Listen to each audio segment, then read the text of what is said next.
Nicole, and I am here to discuss the three strikes law here in California. I will be explaining the details of the three strikes law, present a resolution, establish our case structure with our significancy, inherency, and solvency claims, and give our plan of action. California's three strike law was passed in March of 1994. According to the Legislative Analyst Office, the California law requires, among other things, a minimum sentence of 25 years to life for 3 repeat offenders for prior serious or violent felony convictions. California is among the 26 states that have adopted the three strikes law. Out of these 26 states, California is the only state that considers nonviolent felonies such as burglary and theft as strike offenses. The strikes law in California has resulted in punishment unfit for minor nonviolent crimes.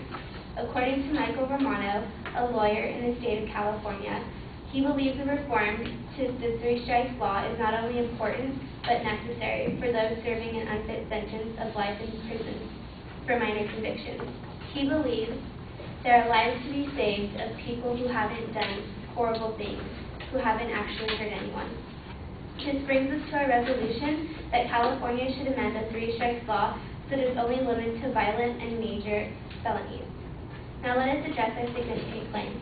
The way California has established the three strike law ensures punishment unfitting for minor and nonviolent convictions.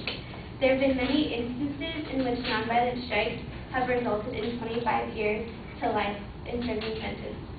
Stephen Cooley, the district attorney for Los Angeles County, reviewed cases to identify three strike inmates in the Los Angeles County who have not committed violent crimes and whose life sentence a judge might deem worthy of a second look. His staff was able to create a list of over 60 people.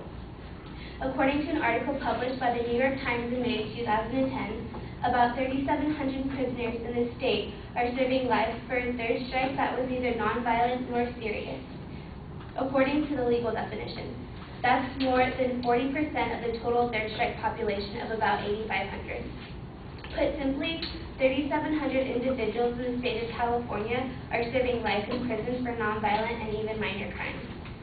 Moving on to our inherency claim. The three strike law does more harm to the state of California than good, and I will give 3 reasons as to why. First, the existing policy may push criminals to commit more serious and violent crimes. Second, the law has been statistically proven to have little to no correlation to the decrease of crime rates. And third, the law is costing the state a large amount of money and resources. Going back to my first point, the existing policy may push criminals to commit more serious violent crimes. This point is addressed by Radha Iyengar, the author of a new study released by the National Bureau of Economic Research. She states the three strikes law may encourage those who continue in a life of crime to commit more violent offenses. If these individuals already have strikes against them, then they begin to believe that they have nothing to lose, with a lot more to gain by committing serious crimes rather than minor offenses. My second point states the law has been statistically proven to have little to no correlation to the decrease of crime rates. Christy Thompson, a writer of The Impact of Three Strikes, a socio-legal perspective, states, overall, the crime rate in California has decreased since the implementation in 1994, but there are a number of reasons to doubt that this law is the cause. Christy Thompson continues by declaring the crime rate began to decline before the implementation of the three strikes law in 1994. According to Michael Vitello, author of Punishment and Democracy, A Hard Look at Three Strikes, Overblown Promises, sociologists believe that the decline in the 1990s was the result of socioeconomic factors. Because the economy was strong in the 1990s, society had more opportunities to offer to people, which naturally reduces crime. Now that California has slipped into a recession, the crime rates have managed to slowly begin to rise.